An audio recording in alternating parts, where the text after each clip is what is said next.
Welcome to the Ask for Skinny podcast with a guest. I'm proud to present Kirsten Grant from Chicago. Kirsten is an innovative obesity expert and health psychologist. Kirsten, please tell us more about yourself. What is your story? Well, thank you, first of all, for having me on the show. I'm extremely grateful to be of service to your audience. My name's Dr. Kirsten Grant. I specialize in obesity, and I'm a health psychologist as well as an author and a speaker.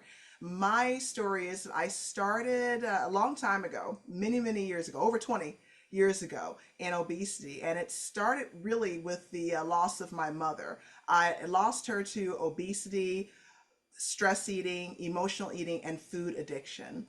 And the moment that was such a pivotal, transformative moment for me was when she passed away a few years ago. She was so heavy at that time that the funeral director shared with us that they weren't sure they were going to be able to bury her in a normal size casket.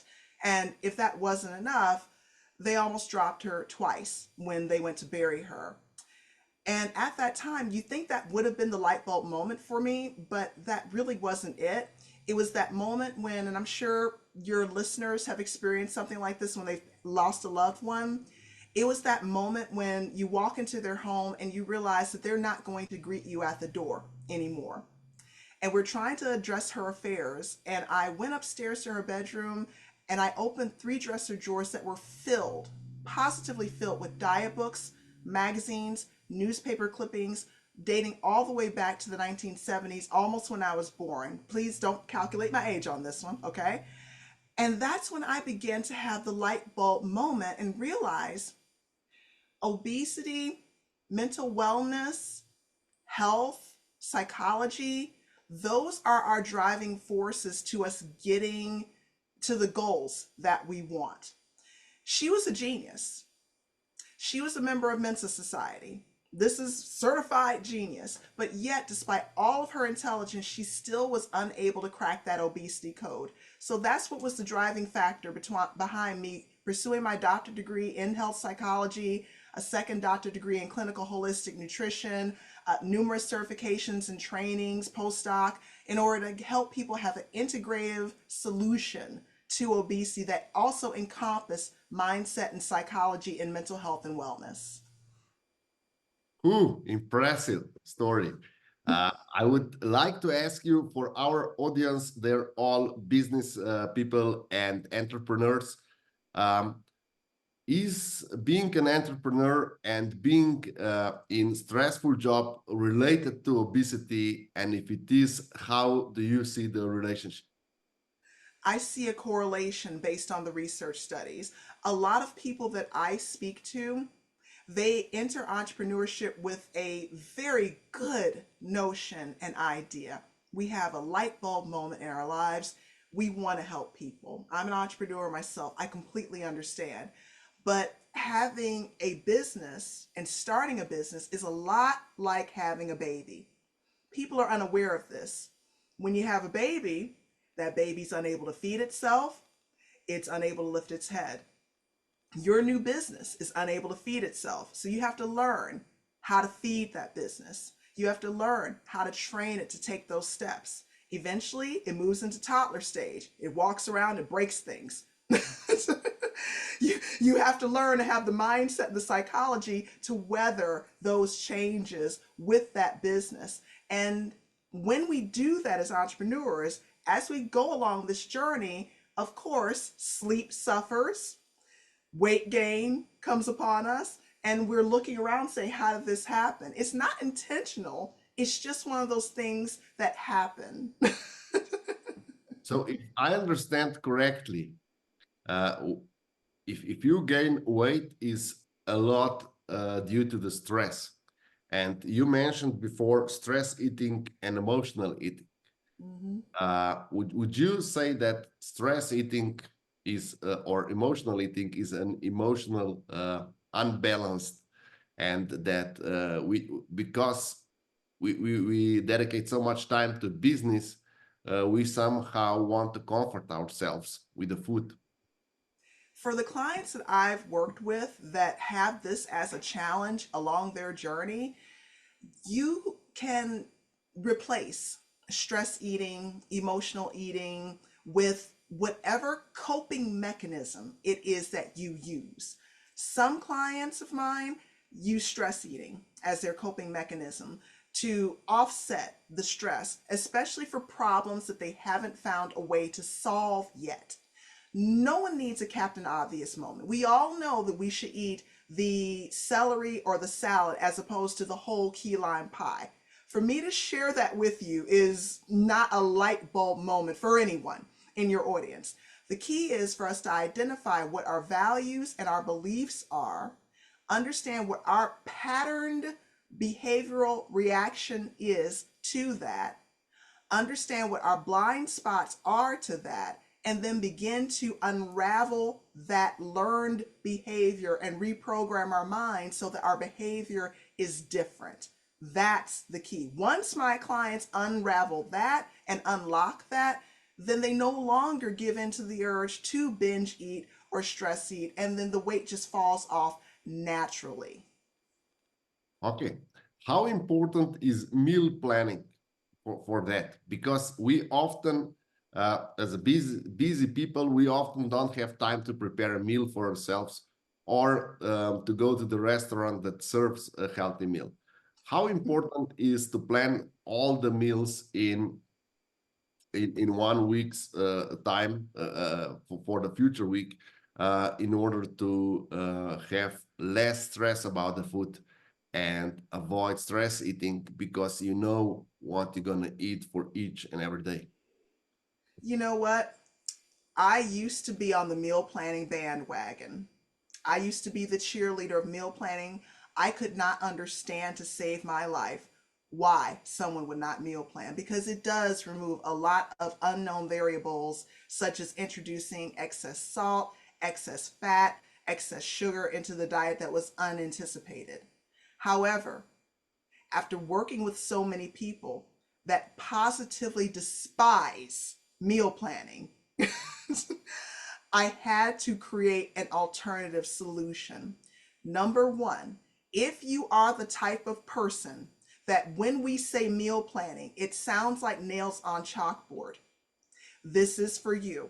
Find the 3 meals that you like and find ways to create healthier alternatives to them in the form of having certain ingredients at home that you can quickly whip up. Alternative number 2 is finding the restaurants or finding pre-prepared foods at your local grocery store that have this already. These are the 2 solutions that I've crafted for my clients that absolutely despise meal planning. I took a client of mine, for example, on a grocery store shopping trip. We found pre-seasoned shrimp since she liked shrimp. We found pre-seasoned shrimp, pre-seasoned chicken, already cooked and prepared. She could easily just dump that on a bagged salad, for example, and that gives you your vegetables, that gives you your protein, and then for her palate, for fiber, she liked black beans. So we dump that on the salad as well. It takes less than 5 minutes. You're done. For the day she didn't want something cold, I said just heat up and saute the salad. If you're using spinach, saute the spinach leaves quickly. Now it's warm. So we're removing the barriers to meal planning and changing the way that needs to look, but you still accomplish your goals. Amazing principle. I think our listeners will all benefit of that. I would like to have your take on 3 things that I'm a huge fan of. One is fasting and intermittent fasting. What's your take on that? You know, I think it's one of those things that, based on your body type and your mindset, fasting and intermittent fasting can be sustainable. I didn't say it doesn't work. Of course, it's going to work. But the mantra behind my approach with my clients is sustainability. If you're white knuckling this thing all the way through, and then as soon as your fast is over, you eat everything in sight to compensate for fasting, you just you just remove the benefits of it. Fasting is something that we have to approach with mindset wise. Am I psychologically prepared for this? If my default approach is stress eating and I encounter a ripple of stress, I'm not going to make it through that fast. Okay, yeah, that's a great insight. What do you think when we are on a strict diet? What do you think about the cheat days? By the concept of cheat, psychologically, you already wired your brain for failure. Okay. Um, If I say I'm cheating, if this is my cheat day, then that means all the other stuff that I've been doing, these items are off limits. It's like that you know when you were in high school and your parents told you to stay away from that one kid, didn't you want to hang out with that kid? probably. Yeah. Uh, So what's your take on a carnivore diet? I've heard from the research studies, I've heard that the carnivore diet is beneficial. The same thing for fasting, it's beneficial. But what I urge my clients to do and the people that I talk to and have consultations with is to find what works for you. For some people, the carnivore diet does not work with their biochemical individuality at all. So you can try to make it work.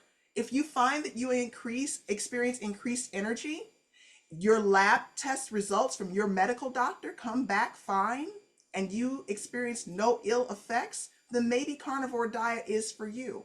But if you find that carnivore diet or any diet that you're trying to strictly regiment yourself into following is not physically beneficial to you, it doesn't help with your metabolic health, and psychologically you're suffering, we go back into the fact that it's no longer sustainable. We have to find for our own individual biome and our own individual psychology what is sustainable for us. This is the key to success. No matter if a clinical study says it works, if it doesn't work for you, then we need to find something else. Okay, that is a really great approach. Now I would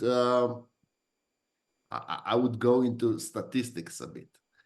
When we talk about obesity, um, for example, I check my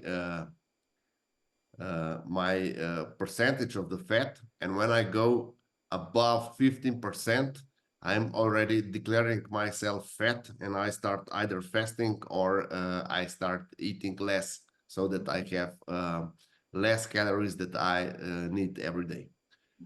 What would be your cut-off point for obesity in body fat percentage for men and for women? I do believe that they differ a lot.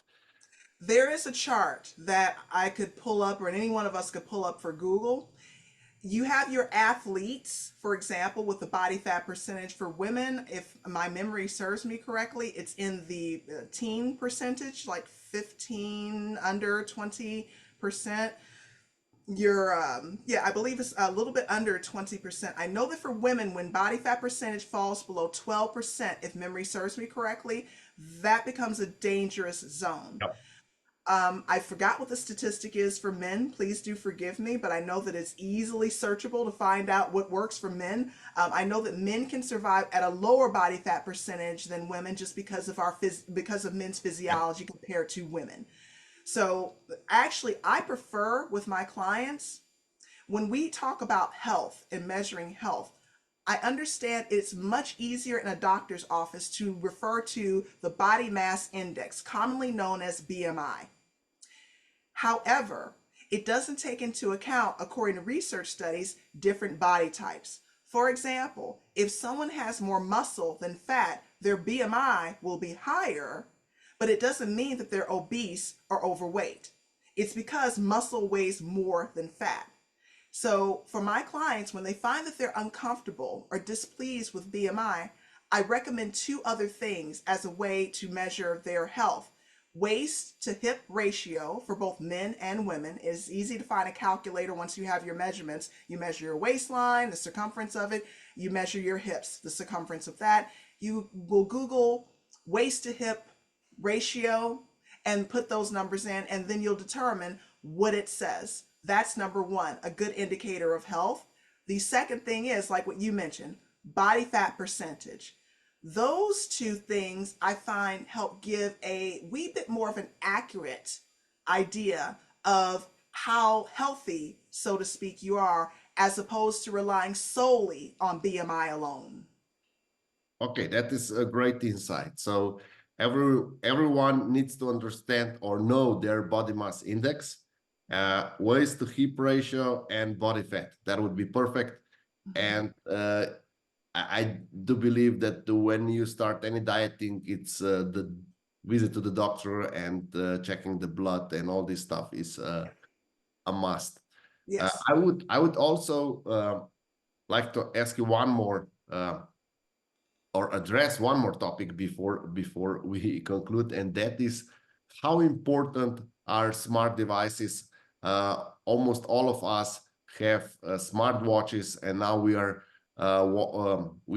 all really careful that we do 10,000 steps a day, that we do at least 30 minutes of cardio, that we do like four times a week weightlifting and similar. How important is that really an enhancement, or is just a waste of time and too much info on our hands? It depends on your personality type. I have certain clients that that kind of data is very helpful to them because they've never measured it before. They had no baseline even to start at or with. And in this case, that data is extremely helpful to help move the needle in the directions in key areas. Like, for example, I recall there are certain smart technology watches that monitor your sleep. Mhm. Sleep is extremely important to wellness, mental health, as well as health. Some of my clients were completely unaware that they weren't getting enough sleep, uninterrupted sleep, because those trips to the bathroom, those count as breaks in your sleep and your REM cycle. So having this technology is great to assist you with that. However, I do have certain clients, they cannot utilize that technology because they're very conscientious and numbers oriented, and it is very triggering. For those clients, I usually recommend let's hold off on the technology for now because there is a potential trigger for that personality type. So it depends upon what personality type you are. If you find data to be helpful and not triggering, then this is a great idea to pursue. However, if this technology is triggering for you, it's not a good idea at this moment and pocket of time. Thank you very much for all these insights. Is there any uh, trick or the trait or any trade secrets that you could share with our listeners before we conclude? Knowing what your triggers are, understanding what your value system and belief system is, and that unlocks learning more about what your triggers are. And this helps you stay in a grounded state the more that you know what those items are, because you'll be able to regulate your own internal system and psychology as opposed to being influenced by external variables, which will trigger you if you're unaware of your value, belief systems, and triggers to binge eat, stress eat, and therefore contribute to obesity and being overweight. Once you learn these things, you become almost bulletproof to the stressors, and then your wellness naturally is a result. Ooh, that is a great insight. Where can our listeners reach you? I can be reached in two ways. Number one, I'm all over social media. So if you Google Dr. Kirsten Grant, you'll find me quite easily. I also have a website, edibleaddiction.com, or you can text our company number for obesity tips at 312-601-8510. Thank you very much. I will include that in the description. And thank you, Kirsten, for being my guest tonight. Thank you for having me.